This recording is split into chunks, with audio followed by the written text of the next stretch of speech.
أقوى سطاوة في تاريخ العالم، في التاريخ، وبتعرفونها في أحداث القصة. فهذا اللي بتكلم اليوم. فايش السالفة إلي؟ قبل أن نبدأ لا تنسى لكم متابعة وبسم الله. بدأت قصتنا في القرن التاسع عشر في فرنسا.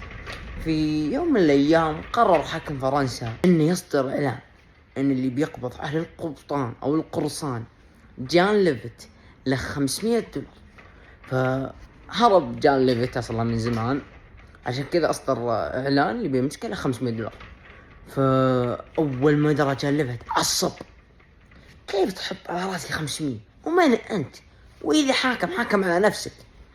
فرقد الحاكم شوي. اليوم الثاني ولا حراس كذا يمشون جنبي يعطينا حركة حسون.